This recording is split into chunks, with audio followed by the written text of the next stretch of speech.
झेप्टो स्टोअरमधील कथित निष्काळजीपणाची ॲडव्होकेट रोहित जगताप यांनी घेतली तात्काळ दखल. अन्न व औषध प्रशासनाकडे कारवाईची मागणी. नाशिकच्या गंगापूर रोड परिसरातील झेप्टो स्टोअरमधून मागवण्यात आलेल्या 28 ग्रॅम प्रोटीनचा दावा असलेल्या ब्रेडमध्ये बुरशी आढळल्याने एकच खळबळ उडाली आहे. संबंधित ग्राहकांनी तात्काळ स्टोअरमध्ये जाऊन याबाबत जाब विचारला असता व्यवस्थापकांनी भेटण्यास टाळाटाळ केल्याचा तसेच कर्मचाऱ्यांनीही उडवाउडवीची उत्तरे दिल्याचा आरोप करण्यात आला आहे. यावेळी स्टोअरची पाहणी करताना काही ब्रेड व इतर खाद्यपदार्थांची मुदत एक्सपायर झालेली असल्याचे तसेच काही उत्पादनावर बुरशी आढळल्याचा दावा करण्यात आला. धक्कादायक बाब म्हणजे स्टोअरमधील क्वालिटी कंट्रोलवर मागील 8 दिवसापासून रजेवर असल्याची माहितीही समोर आल्याचे सांगण्यात आले. या संपूर्ण प्रकरणाची ॲडव्होकेट रोहित जगताप यांनी तात्काळ गंभीर दखल घेत अन्न व औषध प्रशासनाशी संपर्क साधून संबंधित प्रकरणाची माहिती दिली. तसेच त्यांनी अन्न व औषध प्रशासन राज्यमंत्री नरहरी झिरवाळ यांच्याशी दूरध्वनीद्वारे संवाद साधत या प्रकरणात त्वरित कारवाईची मागणी केली. यावेळी संबंधित अधिकाऱ्यांकडून तात्काळ कारवाई केली जाईल असं आश्वासन देण्यात आल्याचे त्यांनी सांगितले. या घटनेनंतर ॲडव्होकेट रोहित जगताप यांनी नागरिकांना आवाहन करताना सांगितलं की झेप्टोसह कोणत्याही ऑनलाईन प्लॅटफॉर्मवरून खाद्यपदार्थ मागवताना उत्पादनाची एक्सपायरी डेट, पॅकिंग आणि गुणवत्ता नीट तपासा. संशयास्पद किंवा खराब उत्पादन आढळल्यास तात्काळ संबंधित यंत्रणेकडे तक्रार करा. या प्रकारामुळे ऑनलाईन किराणा वितरण सेवांमधील गुणवत्ता नियंत्रण आणि अन्न सुरक्षेच्या अंमलबजावणीबाबत पुन्हा एकदा प्रश्नचिन्ह निर्माण झाले असून अन्न व औषध प्रशासन आता या प्रकरणात कोणती कारवाई करते याकडे नागरिकांचं लक्ष लागलं आहे.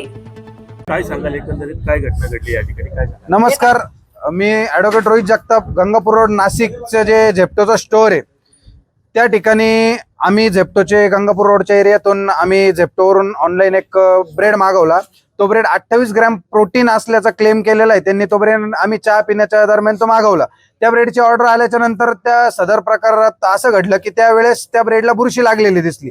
बुरशी लागलेली आढळल्याच्या नंतर त्याची एक्सपायरी आम्ही चेक केली. एक्सपायरी कुठल्या प्रकारची ती संपलेली नव्हती. 1 दिवस बाकी होता. 1 दिवस बाकी असताना देखील त्या प्रोडक्टची एक्सपायरी संपली.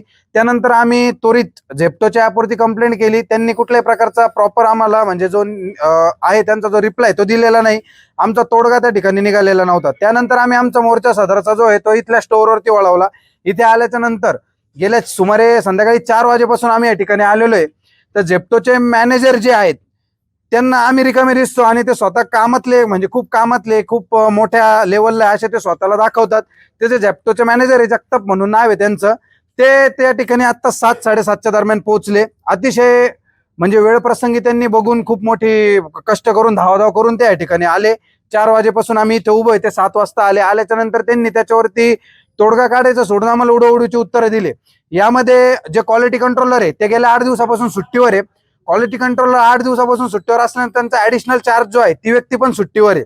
त्या व्यक्तीचा ऍडिशनल चार्ज इथल्या एका 12वी पास व्यक्तीच्या मुलीला दिला आणि एका MBAच्या डिग्री चालू असलेल्या मुलीला दिला, जिचं कुठल्याही त्या ठिकाणी क्वालिफिकेशन नाही, जे त्या ठिकाणी त्या गोष्टीत बसत नाही. त्यांनी या ठिकाणी फक्त त्या डोळ्याने खालीवर करून बघितलं, त्याची एक्सपायरी डेट संपली का, त्याला बुरशी लागली का, हे डोळ्याने दिसण्याजोग्या गोष्टी होत्या, हे त्यांनी पाहिलं नाही. त्यांच्या नजर चुकीमुळे म्हणा किंवा पूर्ण पगार घेऊन पण अर्धवट कामामुळे म्हणा या ठिकाणी यांनी हा ब्रेड खाल्लेला आहे. यांच्या जर उद्या जीवाला काही झालं, हे आमचे मित्र आहे घरातलेच आहे, तर त्याला जबाबदार कोण? त्याच्यानंतर आम्ही फूड सेफ्टी डिपार्टमेंटला कॉल करण्याचा प्रयत्न केला, परंतु त्यांच्या कॉल लाईन बिझी असल्यामुळे आम्हाला मीडियाशी संपर्क करावा लागला. कारण मीडिया हे सर्वोत्तम माध्यम आहे जे प्रशासनापर्यंत या गोष्टी आमच्या तक्रार पोहोचवल. आमची या ठिकाणी एकच मागणी आहे की ह्या ज्या कंपनीचा ब्रेड आहे तुम्ही बघू शकता, त्याला बुरशी लागलेली आहे आणि एक एक्सपायरी झालेलं आहे. आमच्या समोर या ठिकाणी चाललेलं होतं, याची एक्सपायरी या ठिकाणी ती संपलेली आणि याला या ठिकाणी बुरशी लागलेली तुम्ही एकदम व्यवस्थितपणे बघू शकता. तर हे जे कंपनीचे जे ब्रेड आहे, या कंपनीचे ब्रेड आम्हाला नाशिकमध्ये कुठल्याही झेप्टोच्या स्टोअरला अथवा दुकानात नको, ही आमची मागणी आहे. आणि सदर प्रकारात ज्या प्रकरणात ते जे लोक या गोष्टीला सामील होते किंवा ज्यांच्यामुळे झालेले त्यांना या ठिकाणून टर्मिनेट करा, त्यांना या ठिकाणून कामावरून काढा, अशी आम्ही मागणी केली. तर त्याच्यात त्यांचं म्हणणं असं झालं की झेप्टो कंपनीत लेखी आम्ही देऊ शकत नाही, आमच्याकडे त्याच्या टर्म्स अँड कंडिशन किंवा आमच्या याच्यात ते बसत नाही. तर आम्ही त्यांना म्हटलं की नंतर आम्ही आंदोलन करू अथवा डायरेक्ट झेप्टोचा स्टोअर बंद करू. माझी मीडियाद्वारे सर्वांना हीच सांगणं राहील का सगळ्यात जागरूक प्रशासन व्यवस्थेला जाग आणणारी गोष्ट असेल तर ती मीडिया असेल.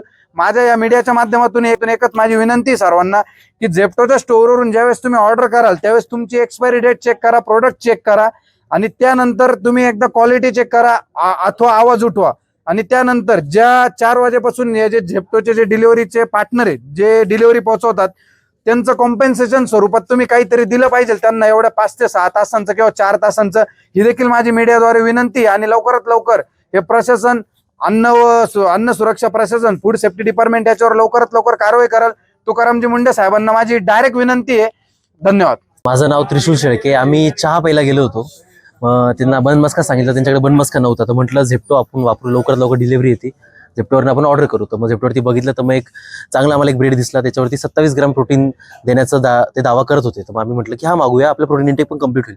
तर मग आम्ही तो ऑर्डर केला आणि मग तो आल्यानंतर आम्हाला तो 40 का 50 रुपयाला एक पडला. आम्ही 2 मागवलेले, 110 रुपयाचं बिल झालेलं आलं तो. आणि नंतर मग आम्ही तो ट्राय केला तर थोडासा कडू लागला आम्हाला, पण म्हटलं की थोडासा त्याच्यामध्ये प्रोटीन जास्त आहे तर मग थोडं कडू असेलच.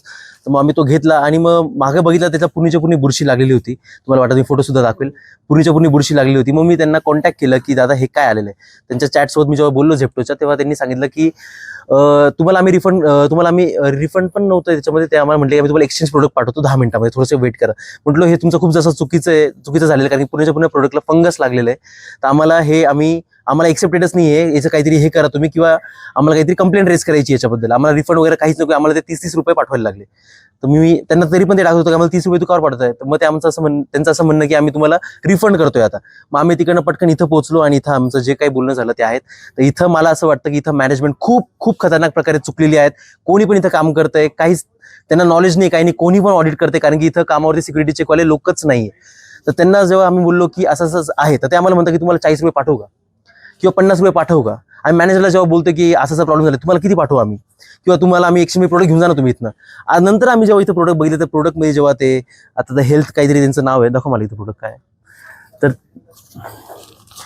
द हेल्थ फॅक्टरी नावाचं जे प्रोडक्ट, तिथे आम्हाला 2-3 अजून प्रोडक्ट भेटले जे एक्सपायर्ड आहे, त्यांना फंगस लागलेलं आहेत, एक्सपायर झालेलं आहेत, असं इथं प्रोडक्ट्स आहेत. तर आमचं हेच होतं. नंतर आम्ही मॅनेजरला कॉल केला, तर मॅनेजर आम्हाला 4 तासानंतर आलेला आहे भेटायला.